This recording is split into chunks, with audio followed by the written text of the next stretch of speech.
Are you truly stepping into the role of leader in your own life the way you know you're meant to? What shifts would unlock your full potential?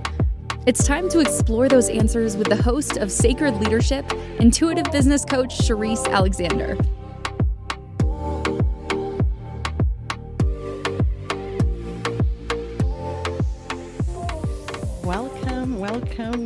Welcome to Sacred Leadership with Sherisse on the Inspired Choices Network. I am, of course, Sherisse Alexander, your host today on this show. So, surprise, we were supposed to have a guest and they didn't show up, but that's okay. We are rolling by the seat of our pants. So, bear with me as we do this.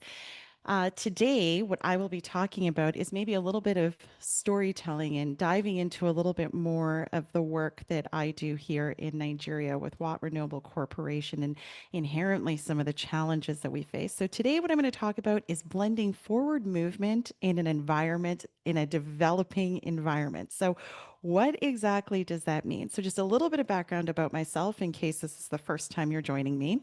Um, I've been in sales and business for the better part of my career. And the first, let's say 15 years or so, was very much in a structured and organized environment where everybody was like driven and, would have KPIs and goals. And because it was always about sales and your own discipline, if you weren't, self motivated, you would not have a paycheck at the end of the month. So, being steeped in that environment and then shifting my focus and coming to Nigeria, it was like a real wake up call. You know, people had always said to me, "You're a really great leader," and all these other kinds of things. And I couldn't really see it when I started working here in Nigeria. But today, what I wanted to kind of share a little bit more of is like what those challenges actually were and how I am evolving and moving through it to really show up as a leader in this environment. And I think that's an important thing to remember is that as leaders, it's not always going to look the same. We're going to have to be a little bit of a chameleon when we are, or adaptable, I would say, when we are moving into environments, because you have to be able to meet the culture of the environment that you're in. So, we'll set a little bit of background here. Nigeria, if you're not familiar with it, is is the largest addressable market on the continent. It has a population of around 200 or just over 200 million people. It is an environment that has a huge young population, so a lot of youth. And there are obviously some real challenges that are at play in the environment. So first and foremost, energy poverty. So I'm sure that you've seen on a couple of my episodes, and if you have not, the lights might go off.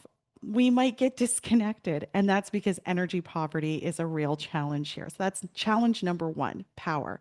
And I'm not really sure how you can move a nation forward if you don't have something as basic as power. The second thing that's at play in this environment is inflation. Now, inflation is not specific to Nigeria. There are many countries that have experienced massive inflation since COVID or in and around COVID, but it's here at a rate that is probably it's pretty tricky to keep up with given that people's salaries and their wages don't move at the same pace as inflation here in the country. The third challenge in this environment is the macroeconomics. And what I mean when I talk about the macro, I'm speaking specifically about the volatility of the currency. So, because Nigeria is a large importing nation and they don't export as much, that means there's a lot of demand. Um, for US dollars. And so their currency, as compared to hard currencies such as the euro, the Canadian dollar, the US dollar, and such, it takes a lot. So I think today, I think the exchange rate might be 1 to 1,500, something like that. So in other words, 1 Canadian dollar will give you 1,500 naira. So that's the third challenge here. The fourth challenge is what you would call like a brain drain. And the brain drain is like lots of people, they are leaving the country and they're going to the United States, the UK, Canada, almost anywhere but here. And the reasons ultimately would be all of the ones that I just mentioned. But in addition to that, the other challenge, which is security. And I'm talking about personal security and safety. So when I'm at home in Canada, I feel very safe. I go out in the day, I go out in the evening. I'm being aware of my surroundings and the like, but it is not the same thing here. You have to be a lot more mindful of your security because it's an enterprise. And so those are the challenges. I mean, there's probably many, many more, but those are the big, big challenges that oh, there's one more. And this one's really important, but it comes down to all of those things that are really basic in Maslow's hierarchy of needs. It's like the things like food, clothing, and shelter, so that basic sense of security. And I'm bringing that up because at the end of the day, education, in my mind, being one of those things, is also equally challenged. So all of this ties into being a leader and how do I effectively lead people when there's all of these challenges that they think that I don't understand. So now that I've set the background and you have a little bit of an understanding what the environment is like, and please do not judge because often people will say, well, why are you there then? So here's the benefit of being here: so much opportunity. So many opportunities in an environment that is developing. But the most important thing when working and doing business in Nigeria is being able to honor the fact that this land has a story. This land has a history. It's very rich. It's very deep. It has its own trauma. And that's what we have to be mindful of when we are trying to lead in new environments, right? And so I think that if we kind of go back in time to when I first came here, I very much came like any other outsider. We'll say Westerner. We won't apply a color to it. We'll just call it Western mindset. And I came with this idea and this energy of like, I'm going to fix it. I'm going to make it better. I'm going to do all these things that work in North America, and I'm going to help these people do better. And I just want you to just imagine what the energy would feel like of somebody coming in from outside and thinking they're going to do better. And so I would come in and I would say, we're going to do this and we're going to do that. And we're going to, and totally had blinders on when it came to all of these things that I'm talking about.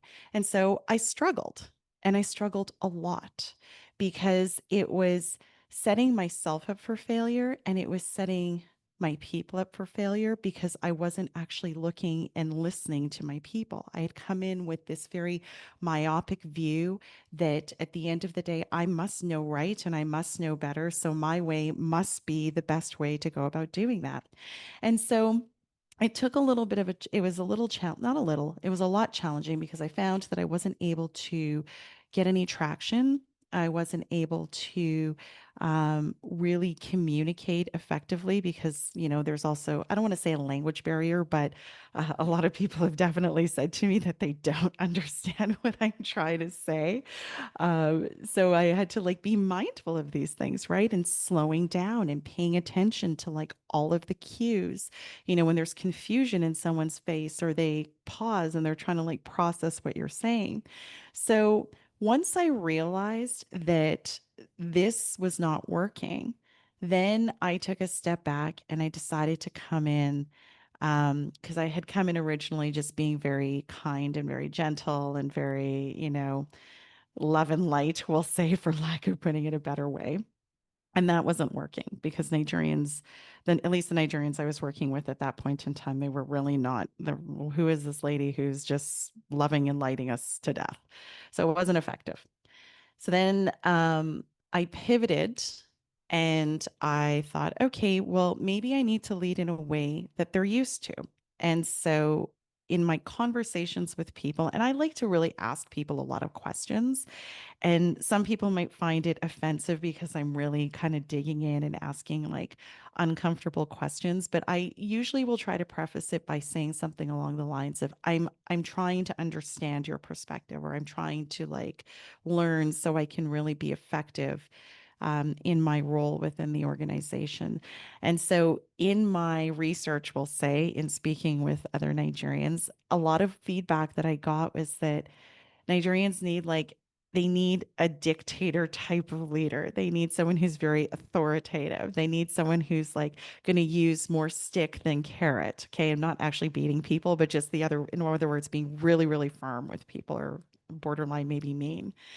And so I thought, okay, why not? Let's give that a try and let's see what happens. And needless to say, because it was so inauthentic to who I am, it didn't land. And it wasn't landing with the people. It wasn't landing with me. And I was really focused on the wrong thing. And I know I've shared this with you before, but where I'm coming to, we are going to go somewhere with this, but it's important to talk about the transition from one way of leadership to another way of leadership, and then finding the balance in between to really become effective. So once I realized, okay, that is also not working, then I was able to find the blend in between. And the blend actually truly came once I was able to really open up these spiritual pieces of me and show up in that very authentic way. So, what it required of me was to like let go of the fear. And a lot of the fear was from judgment. This environment is, I would say, fairly religious. It's about 50% Christian or 50, and 50% Muslim. But my point is that it's a largely Muslim and Christian, and everybody, most people have some kind of belief in God or faith or whatever the case may be. And it's very much a part of conversation. People would actually say, like, well, what are you? Are you Christian? Are you Catholic? Like, what are you?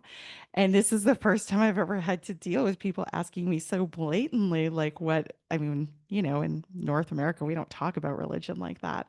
But I had to begin to learn to let go of my own concern around being judged.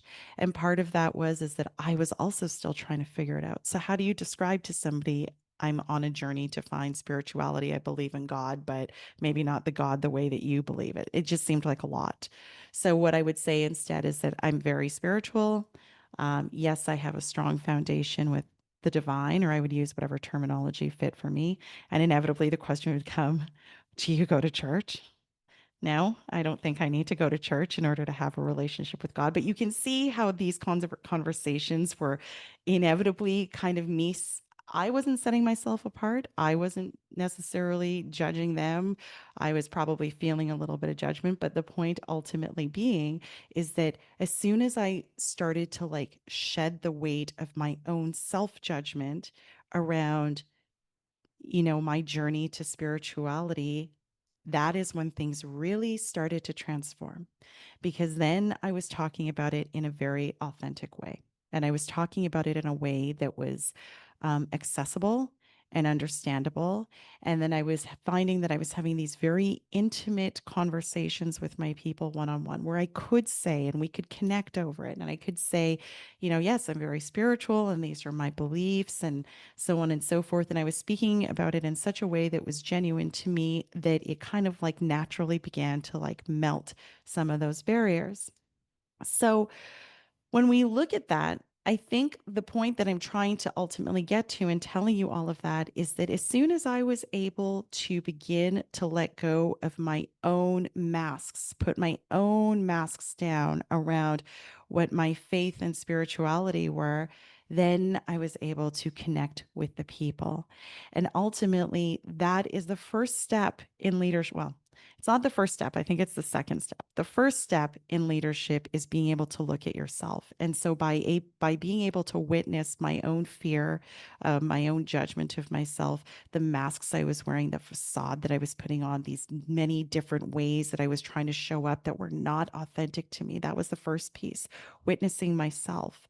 The second piece was then finally being authentic and finally being able to step into who I am and own it in a way that people could understand and wrap their head around and people could feel, more importantly, because people will rarely remember what you say and they might remember what you do, but most importantly they will always remember how you make them feel. So once I was able to do that and start to dissolve these barriers, that is when I feel like I was able to really step into my true sense of self as a leader. And so we are about to go to break. And when we come back, we will continue to talk about forward motion and forward or blending forward movement in a developing environment and what exactly that means. We'll be right back. Leadership isn't reserved for CEOs or world leaders. It's something each of us is called to embody in our own lives. But how do you awaken that inner leader with clarity and confidence? On Sacred Leadership with intuitive business coach Sherisse Alexander, you'll discover powerful tools and spiritual insights to align your words, actions, and outcomes. Tune in every Wednesday at 11 a.m. Eastern, 10 Central, 9 Mountain, and 8 Pacific, right here on InspiredChoicesNetwork.com.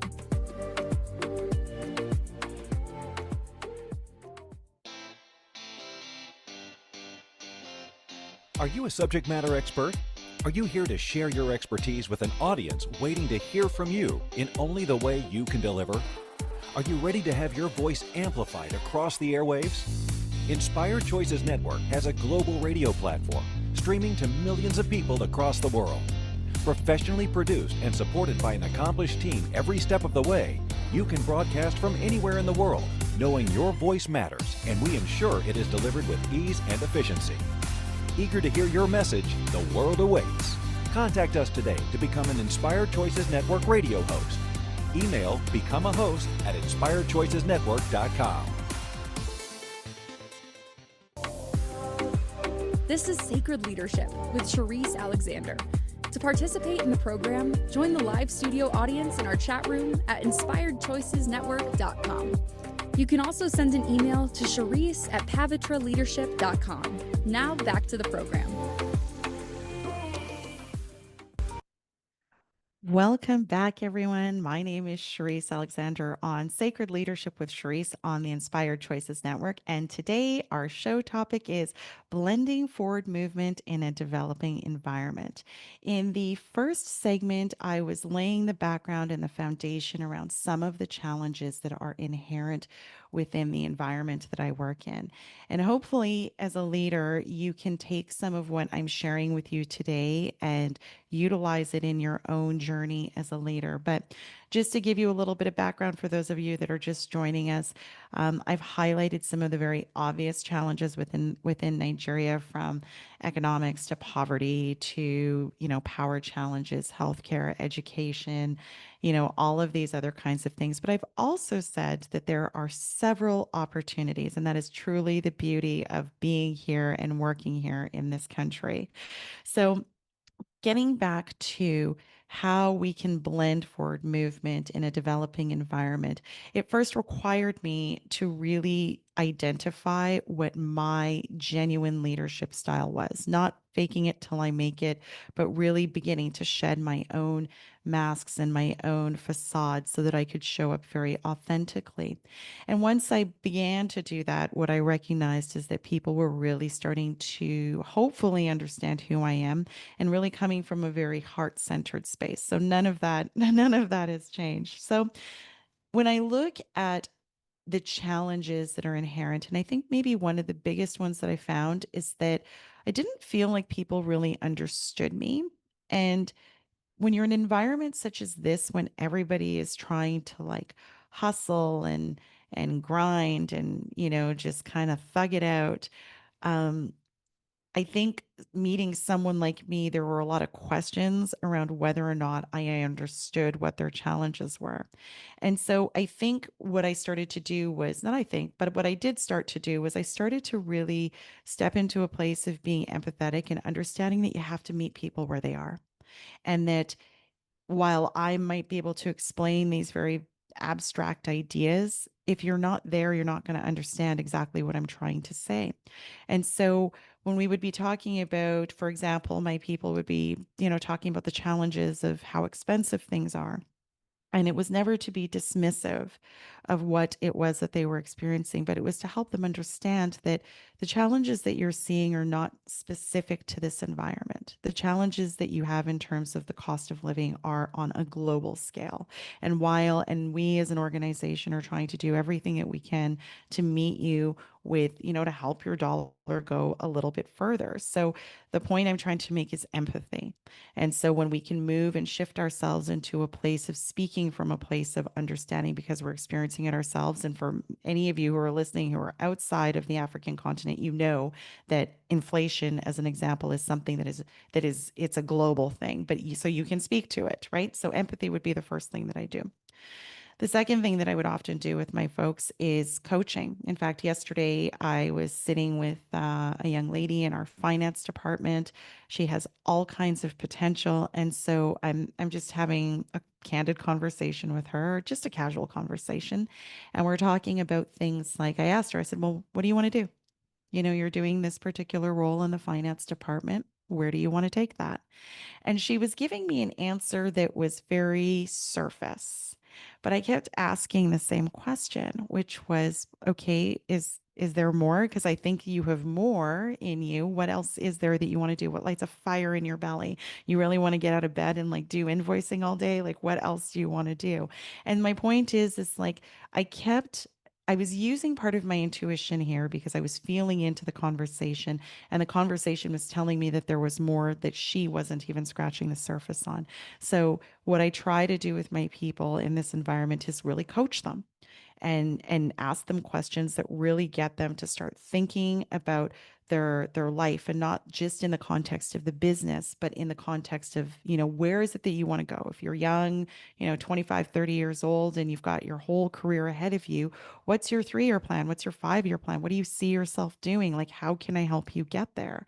And so coaching is very much a large part of what I do with my people on a one-to-one basis. The third thing that I do is trust.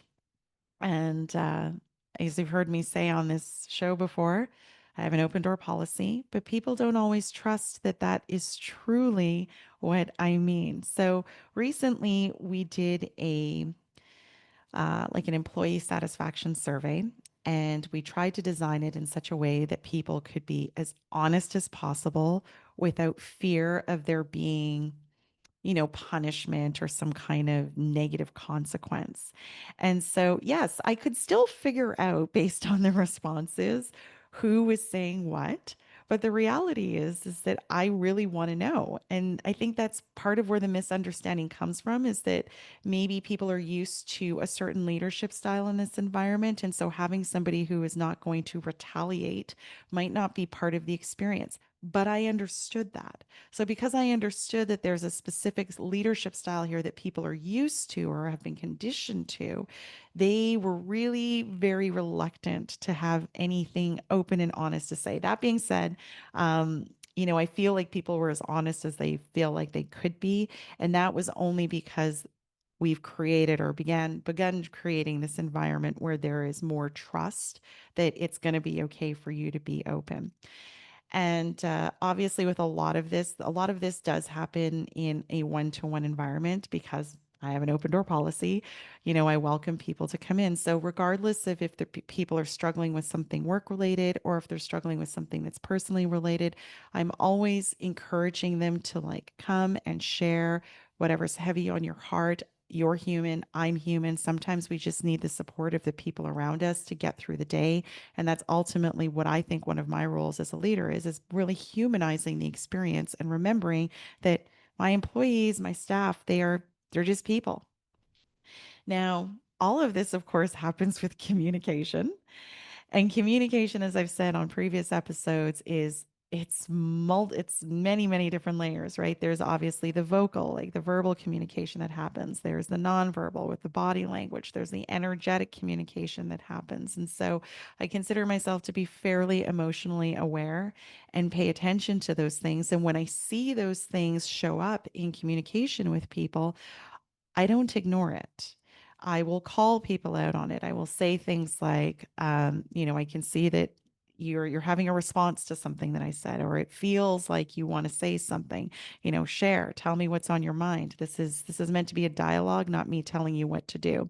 So lots of communication, and we do tons and tons of work around communication. It is like a daily occurrence. Tools and resources. So this tools and resources piece to me means that you got to be able to recognize where your folks are struggling. Because the one thing that I was really challenged with when I came here is I was not used to the fact that people wouldn't tell me when they couldn't do something. I would ask, I would, provide a task. I would say, I need you to do ABC and XYZ.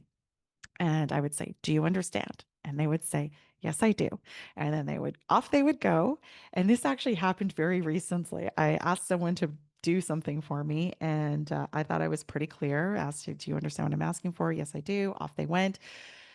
A week goes by, and I followed up with the person. I was like, "Hey, where's my thing that I'd asked for?" And she was like, I could see the deer in the headlights. And I won't lie, I was really frustrated. So I called her to my office and I said, "Listen, I am more than happy to help, but you got to tell me when you need it because I am not a mind reader. Like I explained the task to you. I asked you if you understood what I was asking you for. You said that you understood, and then you went away for a whole week and you didn't even come back and tell me that you didn't understand what I was asking you for." So I was really, really frustrated because, here I am putting in all this work around empathy and coaching and one-to-ones and open door policy and so on and so forth. But we're going somewhere here with this, right? Because I'm building here for a reason. So when she came in and I said, I gave really, really clear instructions this time. I said, "Listen, let's not overcomplicate this." I'm like, "You can literally do this thing in 5 minutes." And I said, do A, B, C, D, and E. I laid it out very, very clearly for her. And wouldn't you know it, I had the thing that I needed in like 30 minutes. And so I just said to her, I'm like, "Wasn't that so much simpler when we just talked about and dialogued about what you didn't understand?" So the reason why I bring up tools and resources is that because of the environment that I came from, being that everybody was like very driven and everybody was very disciplined, and there was just a certain level of output that everybody had, there was very little communication that had needed to happen. And even if there was communication, I knew that the person was like in a training environment, so I was happy to like stop. They would say, "Hey, I don't understand how I do this. Can you show me how to do this?" And because it was so important, there was zero judgment either way. They were happy to ask, and I was happy to help. But the tools and resources piece, the biggest challenge is that folks have this, generally speaking, in most scenarios or several scenarios, people were not willing to say, "I don't understand," or "I don't know how to do that." In fact, finding folks that are really just so they might Google and they might, use ChatGPT or, YouTube or whatever the case may be. But there is just such this big resistance to being honest that they didn't have the tools and they didn't have the resources. So one of the things that we are working on doing here is like, a competency audit. And it's not from the perspective of you're not good enough. It's again from the perspective of I want to help you succeed, and I need to know what tools you need and resources in order to empower you to do the best job that you can possibly do. And then one of my favorites is inviting people to view things differently. So I feel like a lot of what I do is like conflict management and conflict resolution. There's practically not a day that goes by that somebody is not upset about something that they've personalized. And and and I say to people often, I'm like, "Well, why are you so upset about this? Like, what's going on? Like, what's the story that we're telling ourselves?" And that's a real tricky one for people to like really wrap their heads around, because I think people in general, this is not even specific to Nigeria, but I think people in general um, are so quick to point the finger of blame outside than really turn it inwards and take a look at how they're showing up. But I find myself these days really asking that question a lot and really inviting people to look at things differently. So, an example that I will use is, and this one came last week. Um, there was a directive that came from the managing director, and somebody really personalized it. They were really, actually not one person, two people. And I went into their office in the morning and they were hot. They were like right up here. And I was like, "Why are you guys so angry about this?" And they were just like, "Well, this is what he's saying and this is what he's thinking. And they were like, just, doing the whole thing, their face, the energy, their body, like they were really in this anger. And so I looked at them and I said, do you really think that that's what he's saying? And they were like, yes. I was like, okay, that's not what he's saying. I said, did you consider this? Or did you consider this? And I think I gave them like 3 or 4 different ways to view what they were very much personalizing. And what they were personalizing is that they thought he was saying that they were not competent. That is not at all what he was saying. He was simply wanting to be involved in a process. And as a managing director, it's his job to be involved in the process. So, needless to say, after the conversation, things were lighter. By the end of the day, everybody's sitting in the conference room and they're happy and we're jovial. And now we understand where he was coming from. So, that's what I mean when I say an invitation to view things differently. We are now going to break. It's time for break number 2. When we return, we will continue the discussion that we are having today. We'll be right back. Leadership isn't reserved for CEOs or world leaders. It's something each of us is called to embody in our own lives. But how do you awaken that inner leader with clarity and confidence? On Sacred Leadership with intuitive business coach Sherisse Alexander, you'll discover powerful tools and spiritual insights to align your words, actions, and outcomes. Tune in every Wednesday at 11 a.m. Eastern, 10 Central, 9 Mountain, and 8 Pacific, right here on InspiredChoicesNetwork.com.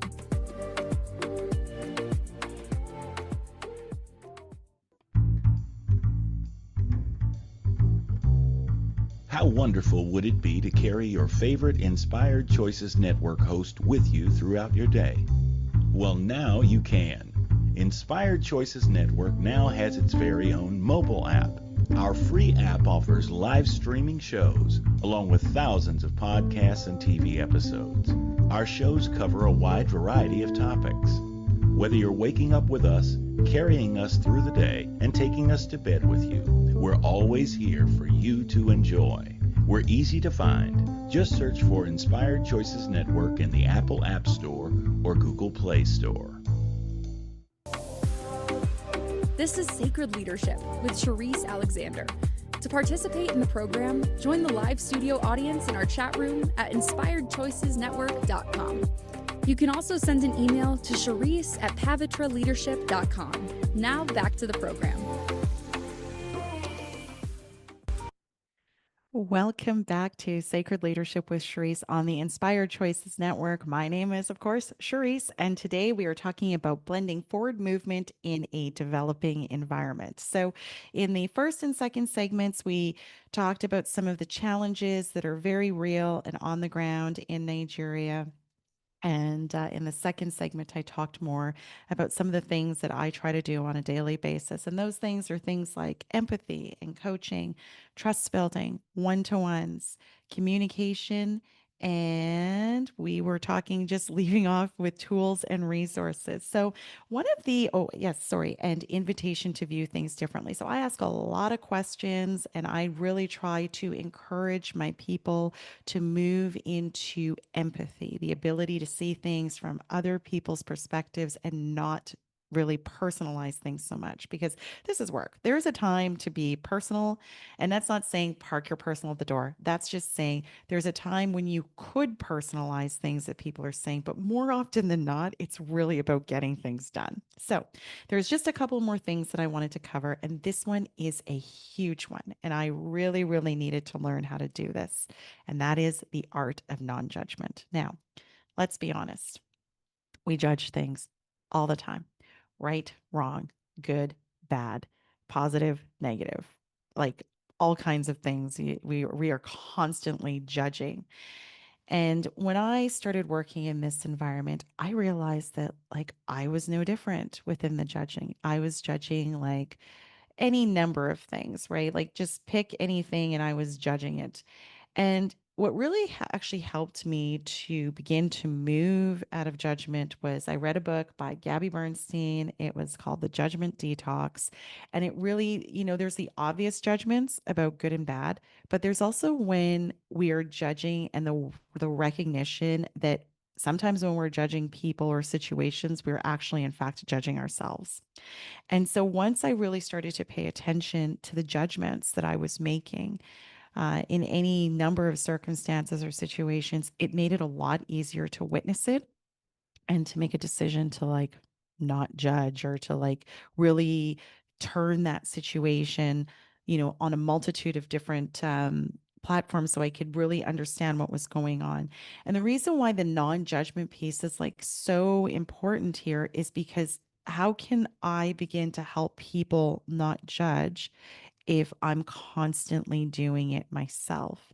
And so it's part of that ability to like look at a scenario from many, many different angles. So in the example that I just used, where I was talking about, a directive coming from the managing director to a couple of people that were working on something finance related, and they were really upset and they were really personalizing it. What I was doing in that conversation is I was like, trying to get them to look at it in a different way, but not to judge it as being a reflection or, as good or bad, but just something that is. So non-judgment has been really pivotal in terms of being here in this environment. And I don't even think it's in this environment. I think it's in general. And a lot of people don't love that I really try not to judge. In fact, most people want me to be stinky. I'm just like, no, I'm not going to, because at the end of the day, I think that it's what levels the playing field. And what I mean when I say that is if we can begin to learn to not judge someone's story or how someone shows up or the reason why they're doing something. And we can really begin to take a step back and try and look at it just for what it is, what we are seeing, and really stop with the stories. That is where things really, really start to change, because now you're not so emotionally engaged. Now you're not telling yourself a story about what somebody did to you. And I mean, I'll tell you, like, to be real honest with you, I can't tell you how many challenges there have been in this environment, but it has been the most crucial in my growth as a leader and as a business owner. And I'll be real honest, in like really testing my own resilience and my own strength and my own ability to like be really, really authentic. So the non-judgment piece, super critical for me. Now, so when we talk about all of those things, and this one was only just a recent awareness, and it was on an episode where I was talking with Alexandra Singh, and we were talking about DEI. And she'd said something to me in that episode that really, really resonated in a way that I had not even considered before. We were talking about money and we were talking about fundraising, and she was talking about the trauma and the trauma associated in the land itself. So when we think about Africa, and specifically West Africa, and the trauma that has occurred in this particular environment, you can start to see how these things can like really take root of how a culture and how people really, really evolve. So if you go all the way back to slavery days and you start thinking about what that would actually look like, if you transport yourself and you think about, this extremely traumatic experience that affected generations, that affected the land, like those things have such a scar. And I don't even think that there's been even a remote amount of healing to begin to dissolve any of those things. And the reason why I'm bringing it up is because, is it possible that this trauma that was inflicted all of these hundreds of years ago still is at play today in how people show up? And I would dare say absolutely. I mean, we see it in North America with the indigenous native population there. We see it globally around the world. When these kinds of things happen to a land, how do you negate that when there hasn't been any healing that's necessarily gone on to begin to repair, the things that have happened in the past? And so when Alexandra, what she brought up was she'd said, we talk about capital, but we can't forget that human capital, there was massive, massive trauma that was inflicted on human capital in this environment. And so, inevitably, with that trauma that was inflicted, there's naturally this distrust of anything that is, we'll say, foreign. And to be honest with you, that would actually include me. So, once I was able to like really think about that, it has, and even before this conversation with Alexandra, I think the point that I'm trying to get at is that once we can really consider history and the impact that it has on people, then I think that it also allows us to move into a place of like non-judgment. Now, this doesn't mean that we absolve people of making repeated poor decisions over and over and over again, but I think it starts to allow for like a broader context, like more context to come in on how we have to really be in the experience, right? And the importance around this is that here I am trying to have positive impact in a community in a way that honors forward movement and innovation and creation. But I also have to find a way to honor the culture and the history of this environment. How can you possibly do that if we don't consider all of these things? And that is where we are going with this. How do you create forward movement in a developing environment when there's all of these things that are playing?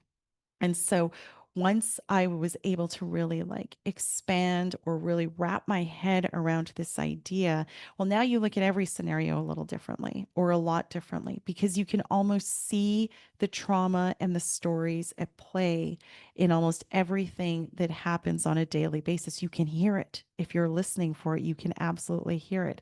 And so once I was able to see that, well, that almost shifted everything because the reality is that then I was able to like really not personalize anything that would come that anybody would say, that anybody would do.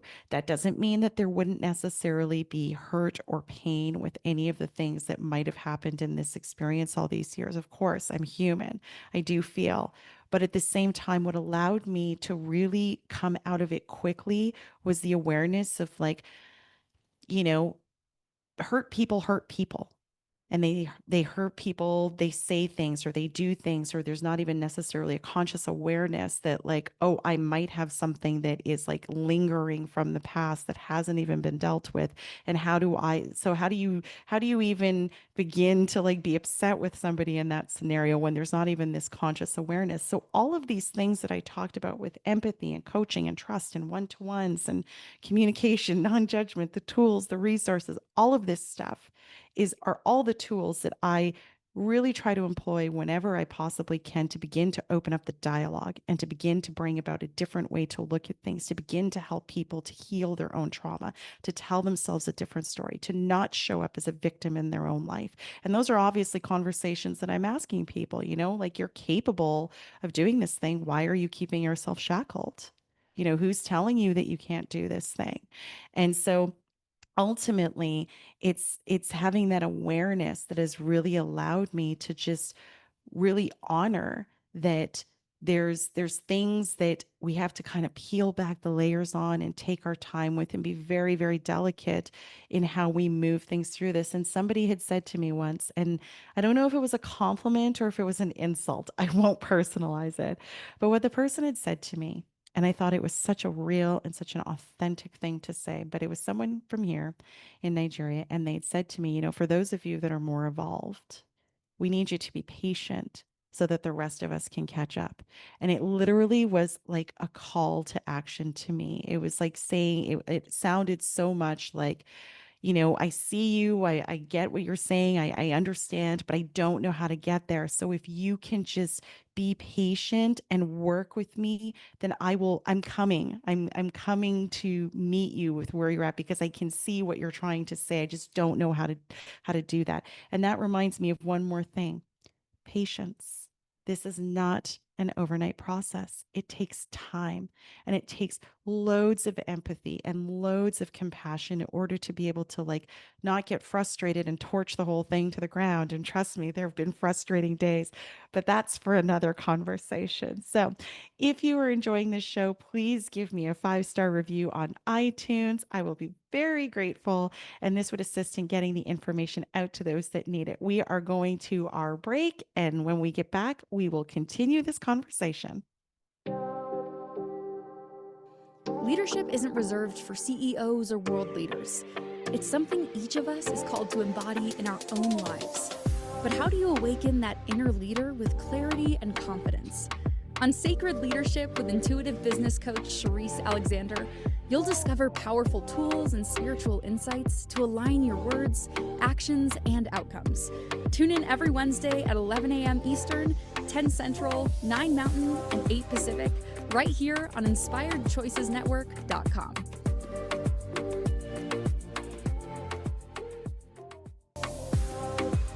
This is Sacred Leadership with Sherisse Alexander. To participate in the program, join the live studio audience in our chat room at InspiredChoicesNetwork.com. You can also send an email to Sherisse@pavitraleadership.com. Now back to the program. Welcome back to Sacred Leadership with Sherisse. Of course, I am Sherisse, and we are here on the Inspired Choices Network, where today we are talking about blending forward movement in a developing environment. In all the previous segments, just if you're joining us now, we talked about some of the challenges of working in a developing environment, and they're very real challenges, everything from inflation to macroeconomics to poverty to energy. I mean, the list is lengthy, but equally, where there is challenges, there is obviously loads of opportunity. I then went on to talk about some of the things and the tools that I use as regularly as I can in order to help people step up in their experience here with me in the environment that I work in. And those are things such as empathy and coaching, trust, one-to-ones, communication, non-judgment, tools and resources, and an invitation to view things differently. And right where I left off before we went to break is I was talking about trauma. And I was specifically talking about trauma in West Africa and inevitably what that impact would be generations later, and how when we employ all of these different things in our day-to-day experience, how it can really begin to start the healing process, because we start to see people who they really are. And I don't mean their human self, I mean their soul self. That is what I'm talking about. So now, in terms of how we blend the forward movement with honoring culture and tradition, that is where we are right now. And so, of course, forward movement in my mind means the healing, right? How do we, and that's of course for people who want it. If people are happy with how their lives are going and what's going on. And to me, it's always a very simple question that I often ask my people, like when they're really struggling, I'll just say very simply, are you happy? And if they say yes, I'm like, awesome, then we're done. And more often than not, what I'll hear is no, I'm not. And I said, okay, great. Then that's the invitation to look at your life a little bit differently. So, as you know, I love to ask questions. And so, with that, um, that's part of like honoring the forward movement and the traditions and the culture of the land. And so, how do we do that in a work environment amidst technological innovation? And so, I think, and this has definitely been a conversation that we've been having more and more of, because I tell my people all the time, I'm like, I love technology. I love it. And I don't love it because I want to replace people. I love it because I want you to figure out a way to do your job better and faster so that you can do the things that you are really, really good at. I'm not sure if people really believe me yet with that, but it is genuinely the reason why, like, I want folks to really embrace technology. And, this is a conversation that becomes more and more relevant as we move forward. And, I say to my folks often, AI is coming. You can't stop it. It's evolving and it's evolving very quickly. So, how do you make sure that you still stay relevant in an environment where folks are looking for ways to like run their businesses more efficiently and with more, accuracy and all these other kinds of things that go along with technology? So, for me, or not even just me, but I think for our organization as a whole, we recognize that there's a gap in training, development, and education. So a lot of what I try to do with people as regularly as possible is provide the opportunities for them to better themselves. So that could be like a lot of the one-to-ones that I will do with people are about, how to look at things differently and how to like utilize technology. So a lot of training is going on, in a one-to-one capacity. In addition to that, I'm always inviting my folks to like as I said already, Where do you want to go? What do you want to do? What are the programs that you want to take? How do you think? And why am I doing that? I'm doing that because if my people have a sense of like fulfillment and purpose and competency in what they are doing, they're going to be beneficiary because they're going to be happy. And I'm going to be a beneficiary as an employer, because they're going to be happy and they're going to be competent and they're going to be confident. And there's no losers in that scenario. So this is why I'm always inviting them to think about where it is they want to go and what it is that they want to do.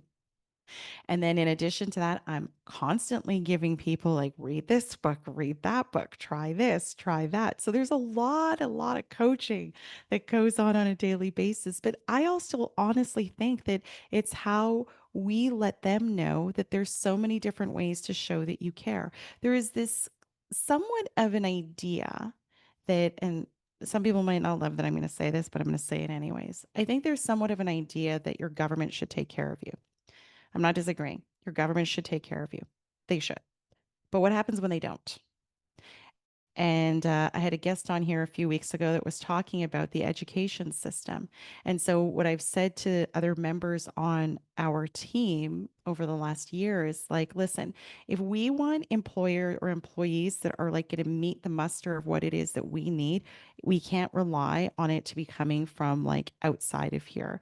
And so, a lot of what I talk about is like, how do we create the systems where we can build and educate and train our people so that they feel empowered. And here's the truth. Some people might be worried about them going off to another employer, and that is absolutely a risk.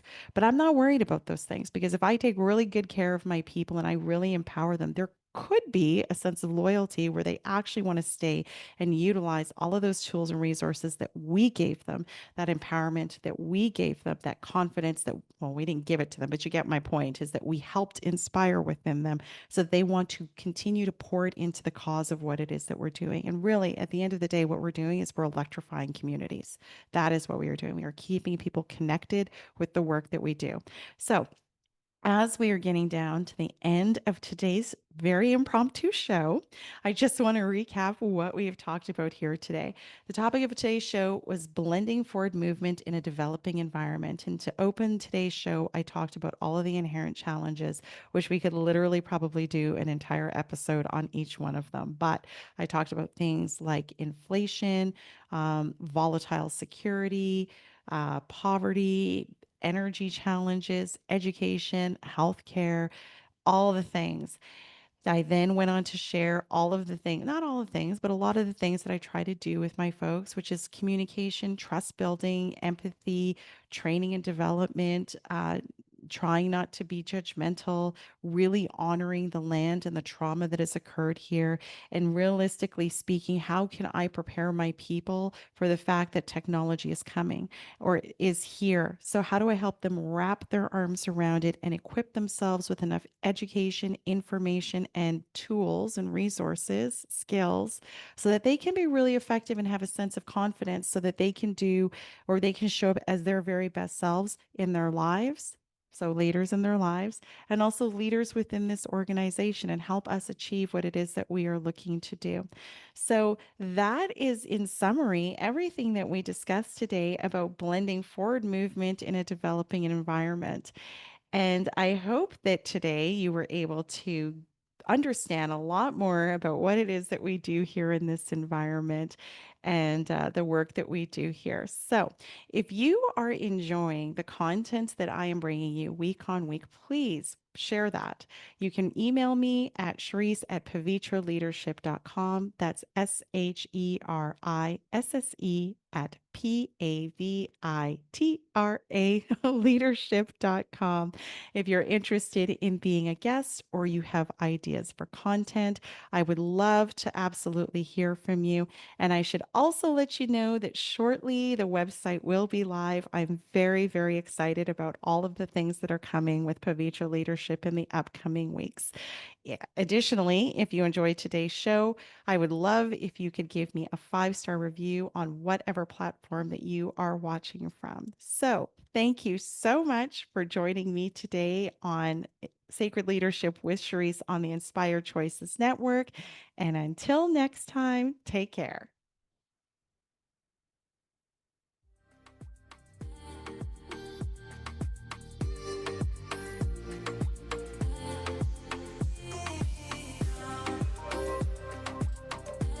Thank you for listening to the Sacred Leadership Show. Sherisse returns Wednesday at 11 a.m. Eastern, 10 Central, 9 Mountain, and 8 Pacific on the InspiredChoicesNetwork.com. Until then, continue taking small steps today to be a leader in your life for the collective.